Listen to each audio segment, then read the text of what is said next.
बिस्मिल्लाहिर्रहमानिर्रहीम। Hello everyone, अस्सलाम वालेकुम। मैं हूं आपका host consultant medical specialist doctor Tanveer Arshad Chaudhry. आप देख रहे हैं programme health special on special TV. सुनते कानों देखती आंखों को डॉक्टर तनवीर अरशद चौधरी का सलाम मोहब्बत। जैसे कि हमारी तमाम ऑडियंस जानती है कि हमने हमेशा करंट इशू के ऊपर बात करने की कोशिश की है। आज का जो हमारा मौजू होगा उस पर हम बात करेंगे कि लाइफस्टाइल मॉडिफिकेशन क्या है। माह रमज़ान में लाइफस्टाइल मॉडिफिकेशन क्या होनी चाहिए। सहरी और अफ्तार के टाइम पे क्या ऐसा करें कि मेरा वज़न भी ना बढ़े और मेरी शुगर भी कंट्रोल रहे, ब्लड प्रेशर और यूरिक एसिड कोलेस्ट्रॉल जैसे मसाइल जो हैं उससे भी मुझे छुटकारा मिले। मेरी सहरी क्या हो, मेरी इफ्तारी कैसे हो, सहरी में क्या ऐसा खाऊंगी या खाऊंगा कि मुझे सारा दिन भूख कम लगे। पानी का अगर मैंने इस्तेमाल करना है तो माह रमज़ान में पानी के इस्तेमाल को कैसे बेहतर बनाया जा सकता है। अफ्तारी करते वक्त कौन सी चीज़ मुझे खानी है और किस चीज़ को अवॉइड करना है ताकि मेरा वज़न ना बढ़े, मेरी सेहत ख़राब ना हो और रोज़ा मेरे लिए बेनिफिशियल हो। इन सारे मौज़ूआत पर बात करने के लिए आज मैंने अपने स्टूडियो में जिस most popular, most famous, most youngest and most experience शख्सियत को दावत दे रखी है।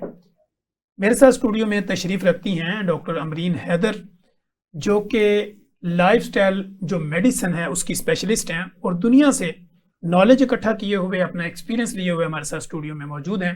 डॉक्टर साहब आप पहले भी हमारे प्रोग्राम में आ चुकी हैं, हमारे साथ इनकी बड़ी अंडरस्टैंडिंग वाली गुफ्तगू भी जारी रहती है। डॉक्टर साहब वेलकम टू द शो। अस्सलाम वालेकुम, thank you for inviting me. Thank you so much again कि आप दोबारा भी आई माशाल्लाह। और डॉक्टर साहब आपकी फेस, स्माइली फेस को देख के तो ज़रा लोगों को हौसला भी होता है कि डॉक्टर साहब डराएंगी नहीं, समझाएंगी। तो लाइफस्टाइल के ऊपर अगर हम जैसे ही बात करते हैं, एक आम आदमी अपने लाइफस्टाइल को किस तरह मेंटेन करे। देखिए, लाइफस्टाइल को बेसिकली हम जो अगर लाइफस्टाइल देखें तो उसके 6 पिलर्स हैं, ठीक है। नंबर 1 के ऊपर न्यूट्रिशन आ जाती है, ताकि आप अपनी न्यूट्रिशन इसके अकॉर्डिंगली रखें कि ना सिर्फ आपकी सेहत ठीक हो और आप एक स्ट्रॉन्ग पर्सनैलिटी आपकी हो। नंबर 2 के ऊपर आपकी आ जाती है physical activity according to age and according to your disease. अगर कोई खुदा ना आसा किसी कोई डायबिटिक है, कोई कैंसर का पेशेंट है, तो अकॉर्डिंग टू योर डिजीज़ आपकी क्या फिजिकल एक्टिविटी होनी चाहिए। उसके बाद स्लीप मैनेजमेंट है, जो कि one of the basic pillar है, जो कि हमारे आई थिंक आजकल बच्चे जवान सबके बहुत ज़्यादा स्लीप के इश्यूज़ आ रहे हैं, उसकी वजह से बहुत ज़्यादा हेल्थ इश्यूज़ क्रिएट हो रहे हैं। नंबर 4 के ऊपर आ जाता है stress management. There are different techniques जिसको अपनी लाइफ के अंदर इनकॉर्पोरेट करके हम स्ट्रेस को कम कर सकते हैं। ख़त्म करना तो पॉसिबल नहीं है, बिकॉज हर चीज़ का स्ट्रेस है लाइफ में, हम स्ट्रेस को कम कर सकते हैं। और उसके बाद आ जाता है कि जो हमारे सब्सटेंसेस हैं जो हमारी बॉडी के लिए सही नहीं है, जैसे फॉर एग्जांपल आपका चाय ज़्यादा, कॉफ़ी ज़्यादा, अल्कोहल आ गई या सिगरेट स्मोकिंग आ गई, उसको हम छोड़ें ताकि हमारा जो अपनी बॉडी है और हमारी सेहत वो बेहतर हो सके। ठीक हो गया। अच्छा डॉक्टर साहब, जैसे कि आपने बात की, स्ट्रेस तो है हर बंदे को। बिल्कुल। अगर कोई बहुत ज़्यादा अमीर है उसको भी स्ट्रेस है, बहुत ज़्यादा गरीब है उसको भी स्ट्रेस है, और मिडल मैन का तो है ही है। जी जी। तो स्ट्रेस को कम करने के लिए क्या ऐसा डाइट पैटर्न होना चाहिए या लाइफस्टाइल मेडिसिन क्या ऐसा प्रोवाइड करती है कि वो बंदा अपने स्ट्रेस को कम से कम रखे। देखिए, एक तो स्ट्रेस को कम करने के लिए बेहतर है कि आप अपना जो 2 वक्त का खाना है वो प्रॉपर कर लें। ठीक है। एक आपका ब्रेकफास्ट बहुत अच्छा होना चाहिए, जो कि आजकल अगर मैं देखूं स्पेशली स्टूडेंट्स में कि वो अपना ब्रेकफास्ट स्किप कर देते हैं। ठीक है, जब ब्रेकफास्ट सही नहीं होता तो उनकी बॉडी पूरे डे के लिए तैयार नहीं होती है। और नंबर 2 के ऊपर ये है कि आपका डिनर अर्ली और अच्छा होना चाहिए। ठीक है, इन बिटवीन बेशक आप फ्रूट्स ले लें, बेशक आप सैलेड्स ले लें, आप कुछ भी ले लें, बट मॉर्निंग और आपका रात का, इवनिंग का खाना वो अच्छा होना चाहिए। और नंबर 3 के ऊपर है कि डिफरेंट स्ट्रेस टेक्निक्स जिसको आप करके, for example simple breathing techniques है, लाइक योगा में भी हम मतलब जो योगे है वो बताते हैं 4-6-8 ब्रीदिंग एक्सरसाइजेस। अगर आप 5 नमाजों के बाद 4-6-8 ब्रीदिंग एक्सरसाइज करें तो आपकी बॉडी का बहुत स्ट्रेस कम हो जाता है। फिर बॉक्स ब्रीदिंग आ जाती है। उसके अलावा आप नेचर में जाएं, आप वॉक करें, अर्ली मॉर्निंग करें या आफ्टरनून में करें। जैसे आजकल सर्दियां हैं और धूप अगर निकलती है, जिस दिन निकलती है 12 बजे, 1 बजे, 3 बजे, जब आपको टाइम मिल रहा है, आप जाके अपने घर के पास जो भी लॉन अवेलेबल है उसके अंदर मिनिमम 20 मिनट वॉक करें। ये आप अगर आप टेक्निक्स को देखें, और सब नंबर 3 आप अपनी एक डायरी मेंटेन करें जिसके ऊपर आप लिखें कि अल्लाह ताला ने आपको कौन कौन सी नेमतें दी हैं, ताकि आपको पता चले कि ये मुझे दिया हुआ है अल्लाह मियां ने, तो मैं क्यों इतना परेशान हूँ, जो 1 या 2 चीजें नहीं दी उनकी वजह से मैं टेंशन और स्ट्रेस में हूँ। यानी कि ज्यादा की ख्वाहिश ना करें, जी जो जी, आपके पास है उसी पे सब्र करें, शुक्र करें और अपनी जिंदगी को एग्जैक्टली, खूबसूरत बनाएं। खूबसूरत बनाए। अच्छा डॉक्टर साहब, जैसे कि हम देखते हैं हार्मोनल्स चेंजिंग भी आती है, जी जी, तो लाइफस्टाइल मेडिकेशन के अंदर जैसे हम ये देखते हैं कि बंदों के अंदर केमिकल रिएक्शन भी हैं बॉडी के, तो हम अगर उनके हार्मोन्स को, जैसे कि स्ट्रेस वाला हार्मोन्स है, नींद वाला हार्मोन्स है, इनको अगर बैलेंस में रखें तो कैसे रखेंगे? देखिए उनको भी बैलेंस में रखने के लिए नंबर 1 तो वही है कि आप अपनी डाइट को ठीक करें। ठीक है, आप अपनी डाइट को ठीक करें। आप जो वाइट फ्लावर है, मैंने पहले भी इसका जिक्र किया था, मैदा है, इसको जरा अपनी लाइफ से बाहर लेके निकलें, क्योंकि वो इन्फ्लेमेशन कॉज करता है, जो कि सोजिश होती है, तो आपकी पूरी बॉडी के अंदर इन्फ्लेमेशन हो जाती है, तो फिर उससे मोटापा भी हो जाता है, और आपका अल्टीमेटली जब आपके ऑब्वियसली फैट टिश्यू इंक्रीज होगा, आपका स्ट्रेस तो बढ़ना ही बढ़ना, आपके हार्मोन इम्बैलेंस होने ही होने, इंसुलिन रेजिस्टेंस आपकी इंक्रीज हो जाएगी, तो आप उसके सारे फिर वो इन्फ्लेमेशन, सोजिश, इंसुलिन रेजिस्टेंस, उस सारे एक सर्कल में चल पड़ेंगे।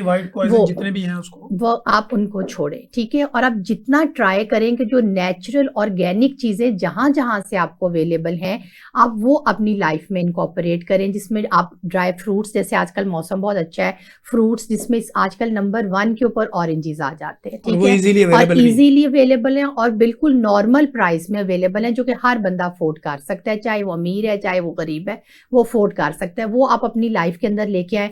ट्राई करें कि वीक में 1 डे फिश अगर आप ले सकें तो 1 डे आप फिश लें, और बहुत ज़्यादा जो आप चिकन भी आजकल बहुत बच्चे लेना शुरू हो गए, उसमें भी अब स्टीरॉयड के हार्मोन्स उन्होंने लगाए होते हैं, वो भी आपके हार्मोन्स को डिसरप्ट करते हैं। तो ट्राई करें कि आप उसको भी या तो कम यूज़ करें, अगर आप देसी चिकन अफोर्ड कर सकते हैं तो देसी चिकन को आप यूज करें, बजाय इसके कि आप KFCs, मैकडोनल्ड्स और वो सब आप लेके आ रहे हैं और उसको आप ज्यादा से ज्यादा यूज कर रहे हैं। ठीक हो गया। अच्छा डॉक्टर साहब, आजकल बहुत ज्यादा कॉन्सेप्ट लोगों के अंदर फास्टिंग का है। जी जी, जैसे कि आगे हम रोजों की तरफ बढ़ रहे हैं, बिल्कुल, तो इंटरमीडिएट फास्टिंग आती है, उसके बाद लोग जो है ना OMD पे चले गए हैं, 1 मील अ डे पे चले गए हैं। फिर हमने देखा है कि साथ साथ 48 आवर्स जो है फास्टिंग भी करते हैं, वाटर फास्टिंग भी करते हैं। बिल्कुल। फास्टिंग का बेनिफिट आपकी नज़र में क्या है? देखिए फास्ट का जो बेनिफिट अगर हम अपने रिलीजन के अकॉर्डिंग भी देखें, तो ये हमारी बॉडी को, जो हम पूरा 1 साल से पता नहीं क्या क्या खा रहे होते हैं, बिल्कुल जंक फूड्स भी ले रहे होते हैं, स्ट्रेस भी, आपकी बॉडी को बिल्कुल एक हेल्थ, जिसको कहते हैं हेल्थ ऑप्टिमाइजेशन, उसकी तरफ लेके जाता है। आपकी हेल्थ को, आपकी सेहत स्ट्रांग हो जाती है आपकी बॉडी।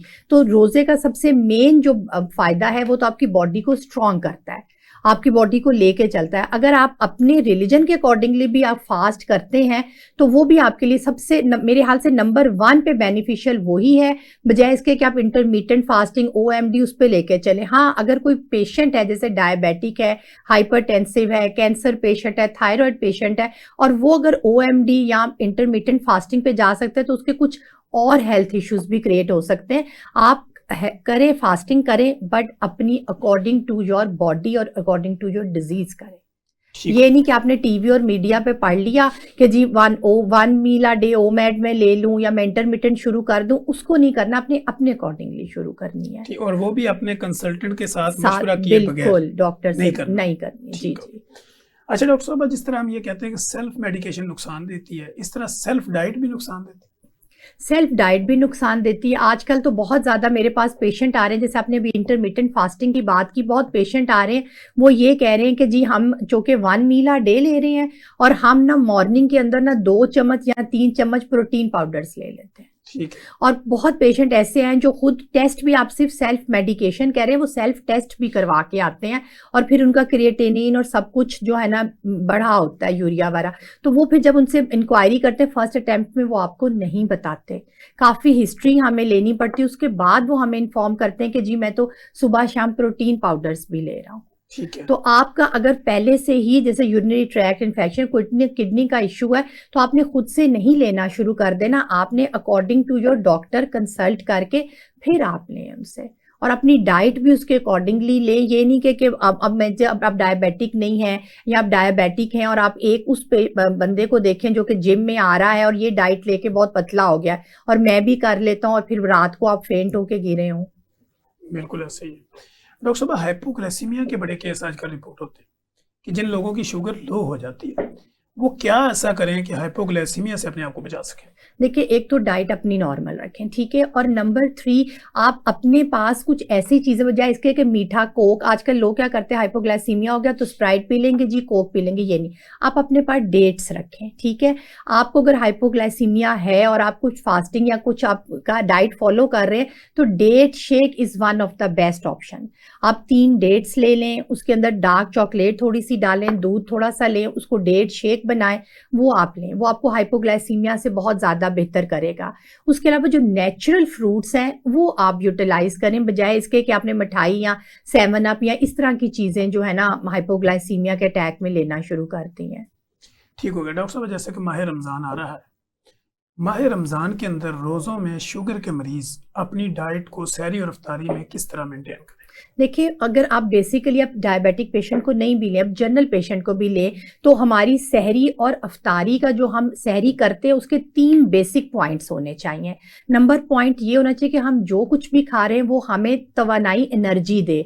नंबर 2, हमें प्यास ना लगे, हमने ऐसी खाना खाना है जिससे हमारा सारा दिन प्यास ना लगे। और नंबर 3 के ऊपर आपके स्टमक पे हैवी ना हो, ठीक है। उसमें अगर आप सहरी देखते हैं, डायबिटिक पेशेंट की भी सहरी देखते हैं, तो आप सहरी में दही खा सकते हैं, ठीक है, बट घर का बना हुआ। मैं यूजुअली रिकमेंड करती हूँ कि घर पे रात को दही लगाएं और सुबह के वक्त पूरे घर वाले 5-5, 6-6 चम्मच जितना आप ले सकते हैं, 3 चम्मच इवन आप वो ले लें, ठीक है। उसके बाद सेकंड पे ये है कि आप अपनी अगर घर वाले होल व्हीट की रोटी, अगर आप होल व्हीट की रोटी के ऊपर आप एडजस्ट हुए हैं, डायबिटिक है, तो कोई इशू नहीं है। आप लें सुबह एक फुल्का, पराठा ना लें, बड़ा बड़ा सा करके एक छोटा फुल्का लें, और अगर नहीं है तो होल ग्रेन का भी रोटी ले सकते हैं, ठीक है। उसके साथ आप अंडा लें, अंडे के अंदर बहुत ज़्यादा प्रोटीन होती है और आपका रिच सोर्स ऑफ प्रोटीन है।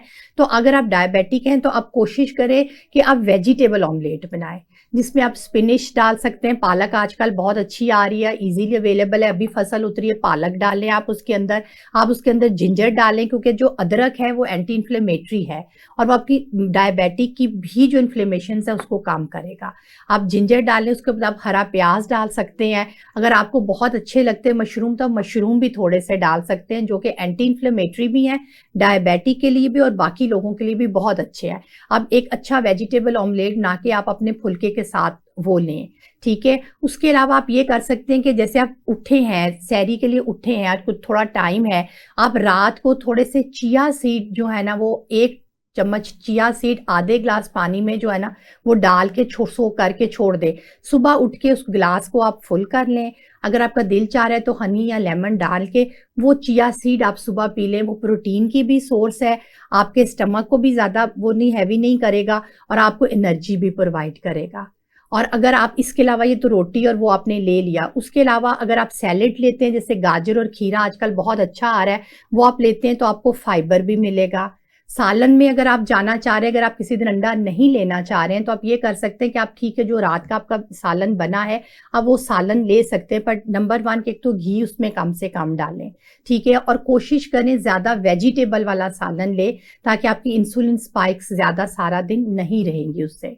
ठीक हो। तो डॉक्टर साहब, साथ में अगर हम अफ्तार की बात करें, सहरी में तो हमने कर लिया, अफ्तार में तो लोगों से सब्र नहीं होता, क्या अफ्तारी का बेहतरीन तरीका आपकी नज़र में क्या है? देखिए, अफ्तारी का बेहतरीन तरीका डॉक्टर तनवीर ये है कि सबसे पहले तो ज़ाहिर है कि एज ए मुस्लिम भी हमें सुन्नत भी है आप खजूर से अफ्तार करें, ठीक है। अगर आप डायबिटिक हैं तो आप कोशिश करें आप एक ही खजूर ले लें, ठीक है। अक्सर लोग ये कहते हैं कि जी इस्लाम में तो 3-5 है, तो मैंने डायबिटिक पेशेंट्स को इवन देखा वो 3 भी नहीं 5-5 खजूरें खा जाते हैं। और अब नया एक सिस्टम आया हुआ फिलिंग वाली खजूरें खाने का, प्लीज़ काइंडली मैं तो सबको एडवाइस करूंगी कि फ्रेश नेचुरल खजूर खाएं। अगर आपको बहुत हो रहा है, एक आध बादाम चलें उसके अंदर डाल लें। अब वो क्रीम वाली चॉकलेट्स वाली वो खजूरें आप मत खाएं। एक तो आप खजूर लें, दूसरा ज़ाहिर है आपने पानी का पूरा दिन आपने नहीं पिया होता, तो ट्राई करें उसमें भी ज़रा नेचुरल चीज़ें लेके आएँ, जिसमें अगर आप नींबू पानी ले लें तो वो बेस्ट सोर्स है। उसमें थोड़े से पुदीने के पत्ते बेशक डाल लें, वो बहुत अच्छे रहेंगे। गाजर आजकल बहुत अच्छी आई हुई, गाजर का जूस आप बना सकते हैं। आजकल तो ऑरेंज भी फ्रेश आए में, आप ऑरेंज का जूस बना सकते हैं जो कि विटामिन सी प्रोवाइड करता है। आपने खजूर ली, आपने जूस अपना या पानी पिया वो लिया, उसके बाद देखें ट्राई करें। अब दो टाइप के मेरे पेशेंट्स में दो टाइप के लोग आते हैं। एक वो लोग आते हैं जो कहते हैं हम सिर्फ अफ्तारी करते हैं, हम खाना नहीं खाते। एक वो आते हैं जो कह रहे हैं हम अफ्तारी नहीं करते, हम खाना खाते हैं। अब मैं दोनों को कैटर्स कर सकती हूँ। अगर मैं उसको कहूँगी तुम नहीं करोगे अफ्तारी तो वो पेशेंट भाग जाता है। मैं उनको कहती हूँ अफ्तारी करें, लेकिन कोशिश करें उसमें एक आध चीज़ प्रोटीन की ले लें। जैसे आप कोई अब लेग पीस ले रहे हैं, वो ले रहे हैं, सैलिड ले लें, फ्रूट चाट बनाएं, मगर नेचुरल फ्रूट चाट। प्लीज़ चीनी डाल डाल के नहीं बनानी, आप सारे फ्रूट्स डालें। ऊपर से हाँ, कुछ नहीं, आपने सिर्फ ऑरेंज फ्रेश लें, उसको ऊपर डालें, अपना थोड़ा चाट मसाला डालें। आप फ्रेश जो है ना फ्रूट चाट खाएं। आप चना चाट खा सकते हैं, ठीक है, वो भी आपके लिए बहुत अच्छी है। आप बीन सैलेड ले सकते हैं इफ्तारी के ऊपर। जहां तक अब मेन बात आ जाती पकोड़े समोसे की, देखिए पकोड़े का बेहतर तरीका ये है, आप लें, बेसन में कोई हर्ज नहीं है। आप बेसन लें, कम बेसन डालें, उसके अंदर वेजिटेबल्स डालें, आप प्याज डालें, उसके अंदर थोड़े आलू डालें, आप पालक ज्यादा सी डालें, और आप सिर्फ यानी कि सॉस पैन के अंदर, फ्राई पैन में, बहुत बड़ी बड़ी कढ़ाइयों में मत बनाएं पकोड़े। एक छोटे से सॉस पैन के अंदर सिर्फ 1 चम्मच घी डाल लें, और जैसे आप शामी कबाब बनाते हैं उस तरह से अपनी आप टिक्कियां लगा के बेसन की आप वो पकोड़ा बनाएं। उसका भी उतना ही अच्छा टेस्ट आएगा जितना फुल ऑफ ऑयल का आएगा। आप वो बना के ले सकते हैं, आप उनको मत लें। फिर तीसरा आ जाते हैं रोल और समोसे की बात। आप ऐसा करें, अगर बहुत ही आपको रोल समोसे पसंद है तो हफ्ते में 1 दिन कर लें। और अभी कुछ पेशेंट्स मेरे ऐसे भी आते हैं जिनको मैं कहती हूँ कि आप जो होल व्हीट है उसकी पट्टी बना के देखें, या एग रोल की पट्टी बना के देखें, वो भी बहुत अच्छी बनती है, और उसको भी ट्राई करें। या अगर आप एयर फ्रायर कर लें तो वो भी अच्छा तरीका है, या कम से कम ऑयल में सॉस पैन के अंदर आ जाए, उसमें घुमा के उसको करके देखें, बजाय से कि आप मैदा जो है वो डेली बेस पे ले रहे हो। और स्पेशली जो बाजार के पकोड़े समोसे हैं, प्लीज काइंडली उससे छोड़ दें, वो आपकी सेहत भी खराब करेंगे। और वो एक ऑयल डालते हैं पहले रोजे में, आखिरी रोजे तक चलता है। वो आप खुद सोचें कि आपका स्टमक, आपके इंटेस्टाइन, आपका लीवर, वो कितनी ज्यादा इश्यूज क्रिएट हो जाएंगे उनको। At the end of the Ramzan आपकी सेहत अच्छी होने की बजाय आप और बीमार हो जाएंगे। अच्छा डॉक्टर साहब, हमने ये देखा है कुछ लोग घरों में भी, जैसे आपने ऑयल की बात की, तो हमने कुछ किचन्स में भी देखा है कि वो पकौड़ों वाला ऑयल ही उन्होंने लग रखा होता है, जब निकालने होते वही लगाते हैं। क्या उसको कब चेंज करना चाहिए? देखिए, आप ऑयल, अगर आप ऑयल यूज कर रहे हैं, आपका ऑयल अगर काला हो रहा है 2 दिन 3 दिन के बाद ऑक्सीडाइज रहा, प्लीज उसको छोड़ दें। आप, हाँ, वो नुकसान दे। इसीलिए तो मैं सबको यही समझाती हूँ कि कढ़ाइयों में ऑयल मत डालो, आप सिर्फ 1-2 चम्मच डाल के उसको उसी वक्त यूटिलाइज कर लो, वो खत्म हो जाए। ठीक है, उसी के अंदर आप अपने शामी बनाएं, उसी में पकोड़े बनाएं, उसी के अंदर अंडा, बल्कि इवन लोग हाफ फ्राई अंडा आप 1 चम्मच डालें, ठीक है, उसके अंदर हाफ फ्राई अंडा डालें, उसके ऊपर लिड दे दें। आप देखें वो अंडा उतना ही अच्छा बनेगा जितने बहुत ज्यादा मतलब तेल के अंदर आप बना के उसके पीते हैं। बिल्कुल, ताकि वो स्टीम से पके। हाँ, वो हल्का से 1 चम्मच तो ऑयल होगा ना उसके अंदर, तो वो आप देखें वो स्टीम के अंदर बहुत अच्छा बनेगा। ठीक हो गया, यानी वो बहुत ज्यादा ऑयल डाल के उसको नहीं करें। हाँ, और वो जो पहले रखा हुआ ऑयल और वही बार बार यूज हो रहा है वो मत करें, वो आपकी सेहत के लिए बहुत डेंजरस है। ठीक हो गया। डॉक्टर साहब, हमारे यहाँ लोगों का खाने के बाद गुड़ खाने की रूटीन होती है, कुछ लोग खजूरें खाते हैं।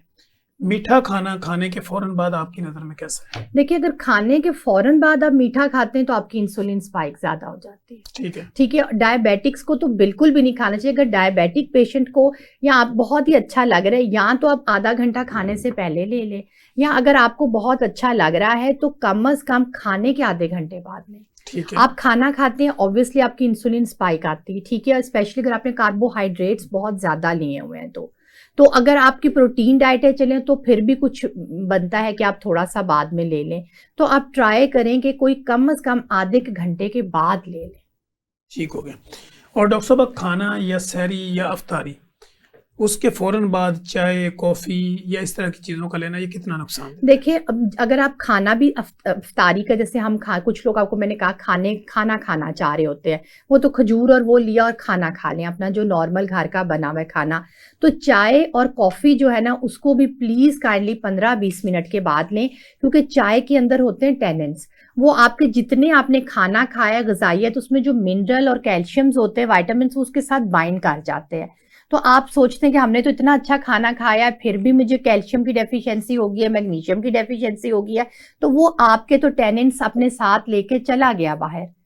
तो फिर आप देखिए ना, चाय भी आपने पी है, खाना भी खाया, दोनों का फायदा नहीं। अब चाय पिए तो कम दूध वाली चाय पिए। अगर आपने दूध पीना है तो अलग से दूध पिए, पूरा ग्लास दूध का पी लें, जरूरी नहीं दूध पत्ती बना बना के ना पिए।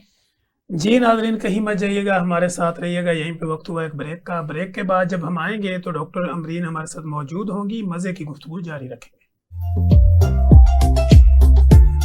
वेलकम बैक नाज़रीन, आप देख रहे हैं हेल्थ स्पेशल प्रोग्राम और मेरे साथ मौजूद हैं डॉक्टर अमरीन हैदर और लाइफस्टाइल मेडिसिन की एक्सपर्ट हैं।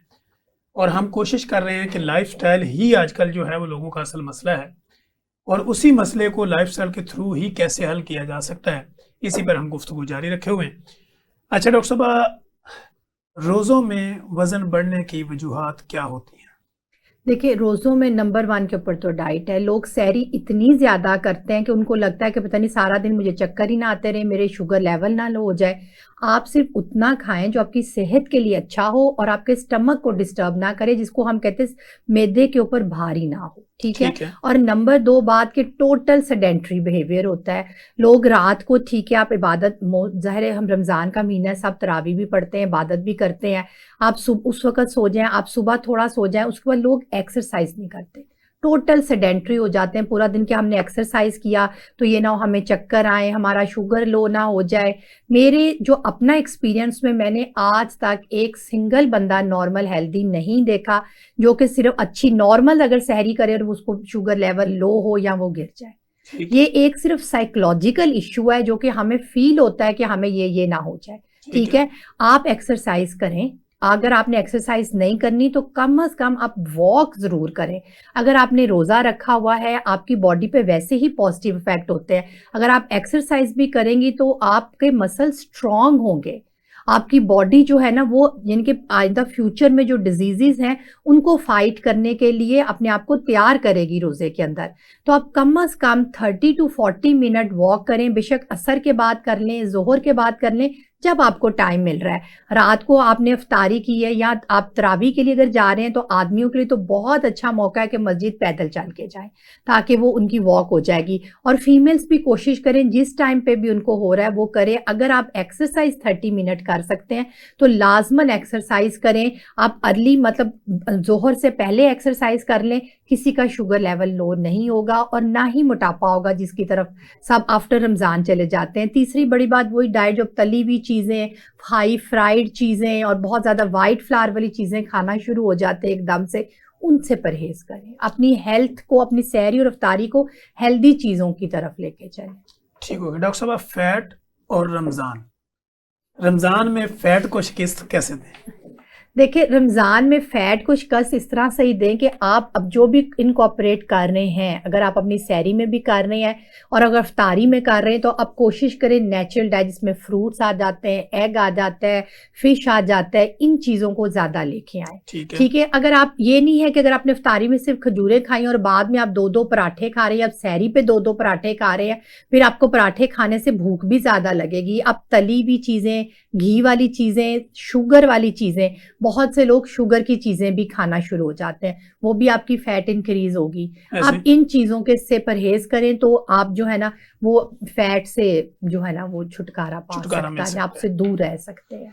डॉक्टर साहब, रोज़ा जैसे कि हमें रूहानी और जिस्मानी दोनों सुकून देता है, तो लाइफस्टाइल मेडिसिन की एक्सपर्ट होने के नाते आप क्या रिकमेंड करती हैं कि रोज़ा जो है वो कौन सा ऐसा बंदा है कि जिसको नहीं रखना चाहिए और कौन से ऐसे जिनके लिए आइडियल है? देखिए, आइडियल तो सबके लिए, ठीक है। अब उसके बाद जो आ जाते हैं, अगर हम देखें कि जिनको नहीं रखना चाहिए, उनमें 3 टाइप के पेशेंट्स आ जाते हैं। एक तो क्रिटिकली इल पेशेंट आ जाते हैं, ठीक है। जिनको के बहुत ज़्यादा अनकंट्रोल्ड डायबिटीज़ है, कैंसर पेशेंट्स आ जाते हैं, जो आईसीयू के पेशेंट्स हैं, या घर पे बहुत बीमार हैं, जिनको रिकरेंट नमूनियाज हुए हैं, जैसे बड़ों को रिकरेंट नमूनियाज हुए, ये आपके हाई जो पेशेंट आ जाते हैं, रिस्क पेशेंट आ जाते हैं, उनको तो हम बिल्कुल रिकमेंड नहीं करते कि आप रोज़ा रखें।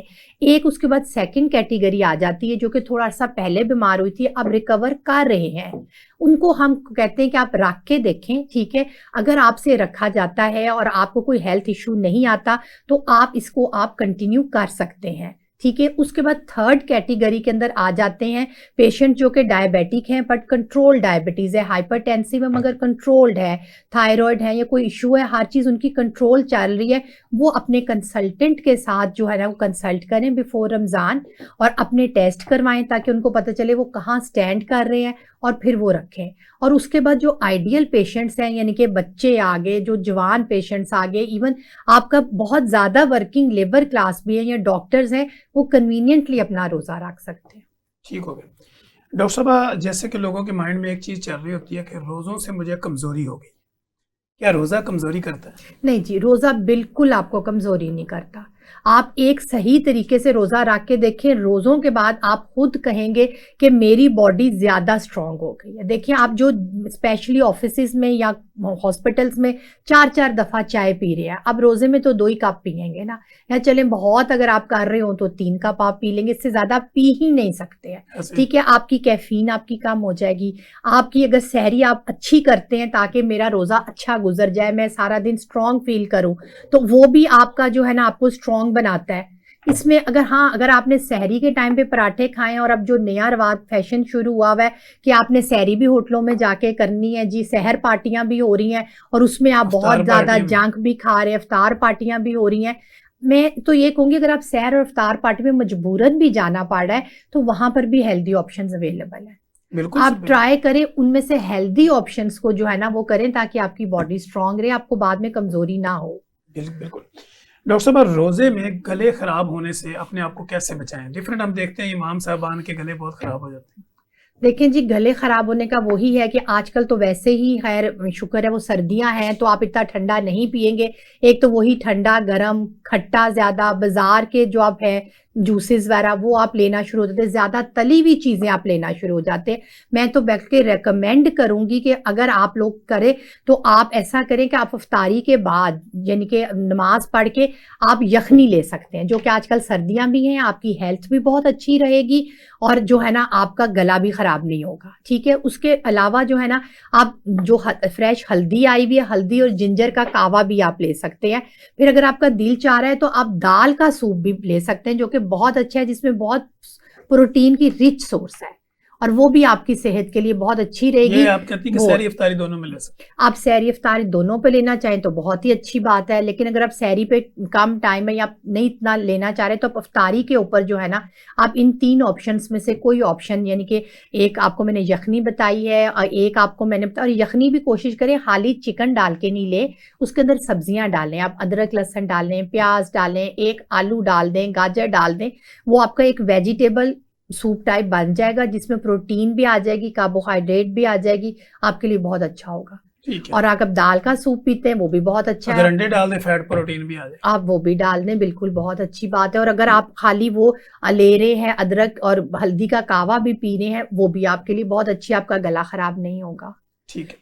डॉक्टर साहब, लोग साग का इस्तेमाल बड़ा करते हैं मौसम सर्दी के जी अंदर, जी तो जी आप क्या जी समझती है कि साग के अंदर इतनी कोई ताकत है कि जो लोगों को फायदा दे सकती देखिए, जितनी भी ग्रीन लीफी वेजिटेबल्स हैं, जिसमें साग आ गई, पालक, और हम तो ब्लेस्ड हैं कि हमारे यहाँ पर फ्रेश ग्रो करती हैं, अगर बहुत ज़्यादा फर्टिलाइजर्स ना लगे हों तो। है? ठीक ऐसे है, और बहुत से लोग मेरे जानने वाले हैं जो अपनी थोड़ी बहुत ज़मीन पे भी लगाते हैं पालक और साग, तो वो तो आपकी हेल्थ के लिए अच्छा है, उसमें आपकी रिच इन प्रोटीन है, आपके एंटीऑक्सीडेंट्स बहुत ज़्यादा है।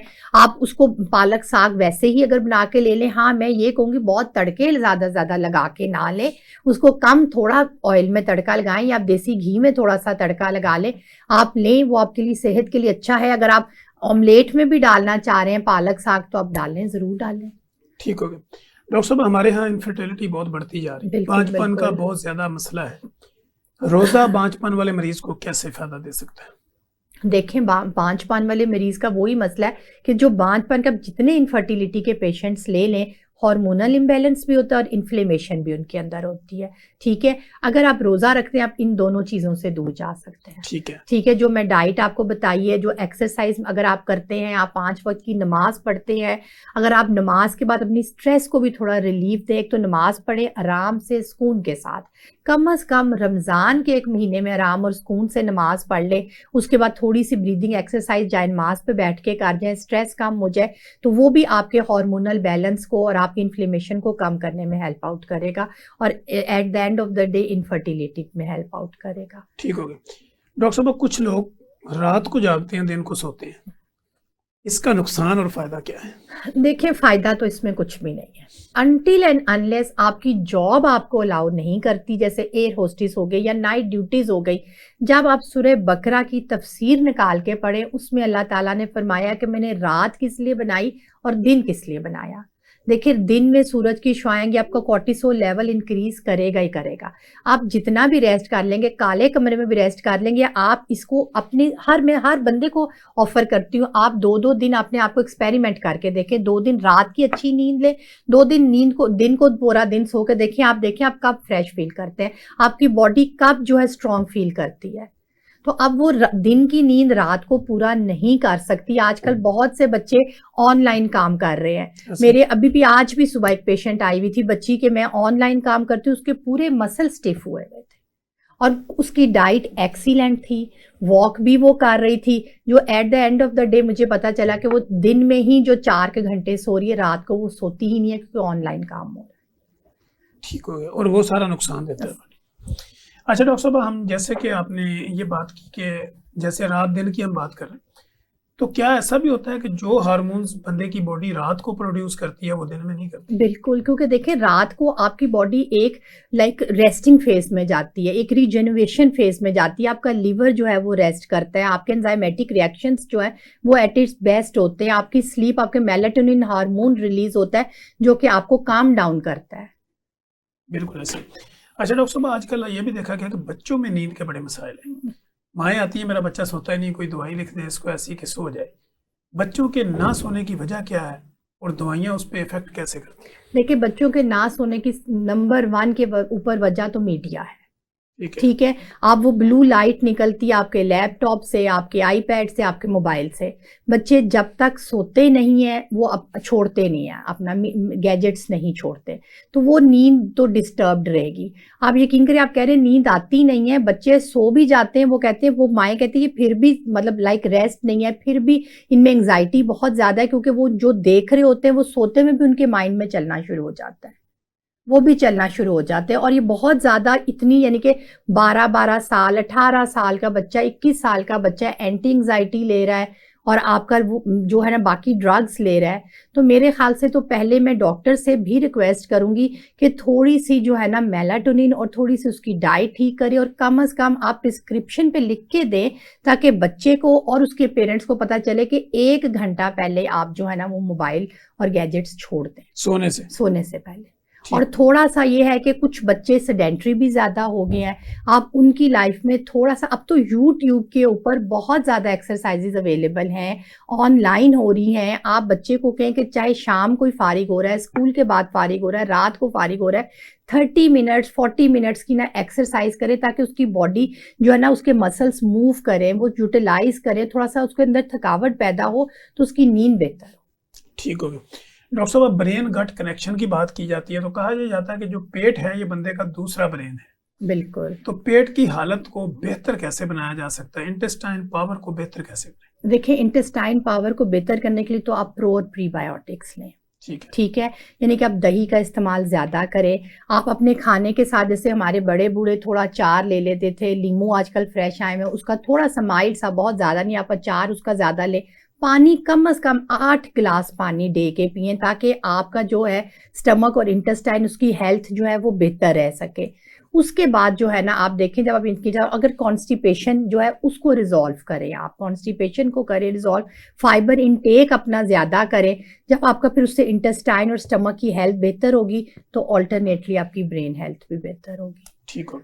डॉक्टर साहब, बच्चों में पेट के अंदर कीड़े पड़ जाते हैं, समटाइम वोमिट के जरिए और समटाइम स्टूल के जरिए वो कीड़े बाहर आते हैं। जी जी। ये कीड़े क्यों बनते हैं और लाइफस्टाइल मॉडिफिकेशन जो मेडिसिन है वो किस तरह इनकी लाइफ में बेहतरी ला सकती है? देखिए, ये जो कीड़े बनते हैं यूजुअली जो बच्चे, बहुत कुछ बच्चे तो ये जो बाहर के खाने बहुत ज़्यादा खा रहे होते हैं, ठीक है, वो भी एक इफेक्ट होता है। कुछ बच्चे जो हैं वो जो से छोटा बच्चा है वो घर में भी जो पकड़ा मुंह में डाल लिया। कुछ बच्चे जो हैं वो दीवारों से पेंट शेंट भी निकाल के खा रहे होते हैं, इवन सीमेंट और मट्टी भी खा रहे होते हैं, ठीक है।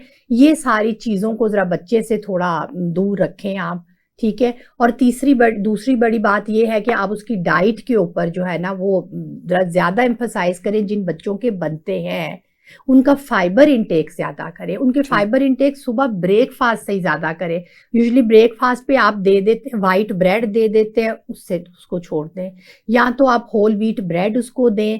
आप ट्राई करें सुबह उसको, चले कोई थोड़ा सा आप फ्रूट दे दें उसको सुबह के टाइम, वेजिटेबल ऑमलेट बना के दे दें उसको, जोन सा उसको अच्छा लग रहा है, ठीक है। जो चीज़ मैं तो आती हूँ, मैं तो बच्चे से खुद पूछती हूँ तुम्हें कौन सी वेजिटेबल है, स्पिनिश अच्छी लग रही है तुम्हें बेटा, शिमला मिर्च अच्छी लग रही है तुम्हें, प्याज अच्छा लग रहा है, जिंजर, जो है बच्चे से पूछ के वो डाल के उसको बना के दें ताकि फाइबर उसका इंक्रीज हो मॉर्निंग से ही।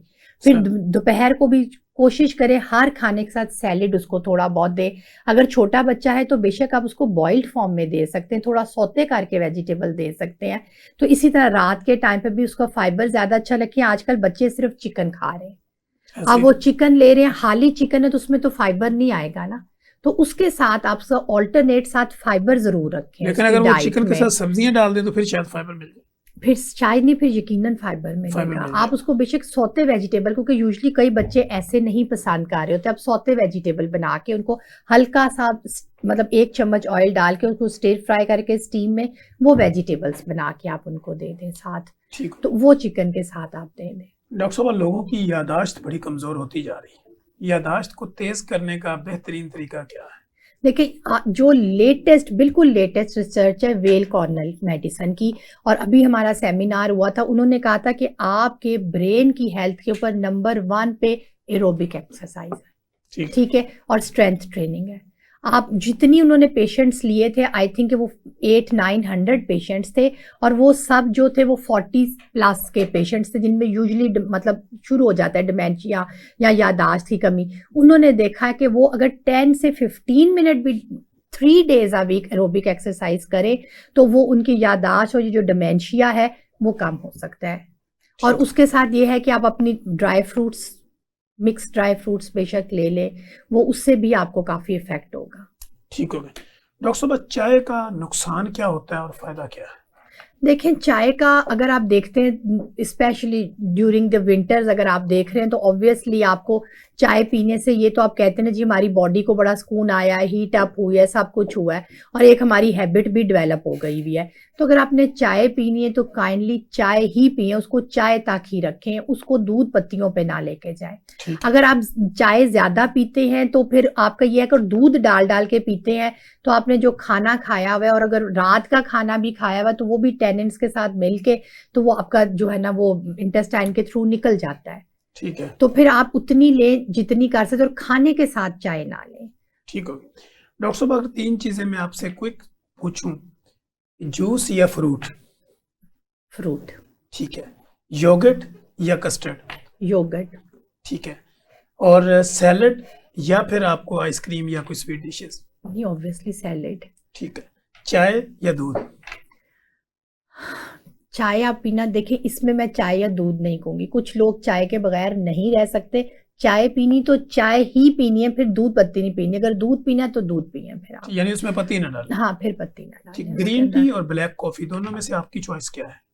Green tea. Green tea. Thank you so much doctor साहब, आपके साथ बड़ी ज़बरदस्त और मुदल्लिल गुफ्तगू हुई। हमारा टाइम चूँकि ख़त्म हो चुका है, हमारे पास आखिरी 1 मिनट है। इस 1 मिनट के अंदर हम ये जानना चाहेंगे कि डॉक्टर अमरीन हैदर का पब्लिक के नाम क्या पैगाम और पब्लिक आपसे कांटेक्ट कैसे करें? मैं तो यही कहना चाहूँगी, जैसे रमज़ान अब स्टार्ट हो रहा है तो काइंडली आप अपनी सहरी और अफ्तारी को इस तरह से बनाएं कि आपकी सेहत भी अच्छी हो, आप स्ट्रॉन्ग फील करें, आपको प्यास ना लगे। और नंबर 3, ऐसी सहरी और अफ्तारी ना खाएं जो कि आपके स्टमक यानी कि मैदे पे भारी हो, तो ताकि उसके बाद आप बहुत स्ट्रॉन्ग फील कर सकें। अगर आपको कोई भी क्रॉनिक डिजीज़ है या आप अपनी लाइफ को मॉडिफाई करना चाह रहे हैं तो आप मेरे से कंसल्ट कर सकते हैं हमीर लतीफ़ हॉस्पिटल में in the morning. Thank you. Thank you so much doctor साहब। नाजरीन, आपने देखा डॉक्टर अमरीन हैदर हमारे साथ मौजूद थी। लाइफस्टाइल मेडिसिन चूंकि ये एक नई फील्ड आ रही है, जो कि लोग हमारे पास आते हैं कि मैं कैसे अपना लाइफस्टाइल चेंज करूं, तो लाइफस्टाइल जो मेडिसिन स्पेशलिस्ट हैं डॉक्टर अमरीन हैदर हमारे साथ मौजूद हैं। तो ये हमीद लतीफ़ हॉस्पिटल में अपनी सर्विसेज दे रही हैं और हमारे यहाँ हम जब चाहते हैं डॉक्टर साहब को बुला लेते हैं और कोशिश ये करते हैं कि कोई ऐसे सवालात जो आपके माइंड में हों डिफरेंट एंगल्स के साथ डॉक्टर साहब के सामने रखें, बेस्ड ऑन साइंस गुफ्तगू करें, आप लोगों की ज़िंदगी में आसानियाँ पैदा करने की कोशिश करें। माह रमज़ान आ रहा है, रमज़ान के हवाले से हमने डॉक्टर साहब से ये जानने की कोशिश की कि वज़न को मेंटेन कैसे करें, डाइट क्या होनी चाहिए, सहरी इफ्तारी में क्या करें कि हमें नुकसान ना हो बल्कि रमज़ान का फ़ायदा हो, जो कि रूहानी तौर पे होता है लेकिन हम जिस्मानी तौर पे भी इसके फ़ायदे उठाना चाहते हैं।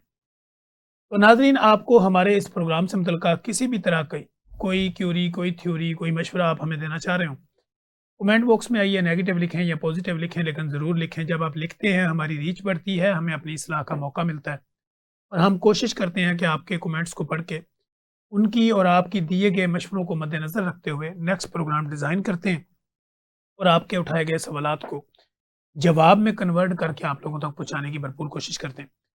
मुझे डॉक्टर अमरीन हैदर और मेरी प्रोडक्शन टीम को इजाज़त दीजिए। हम दोबारा एक नए गेस्ट के साथ, एक नए सवाल जवाब के साथ दोबारा हाज़िर होंगे। तब तक के लिए इजाज़त दीजिए। अल्लाह हाफ़िज़।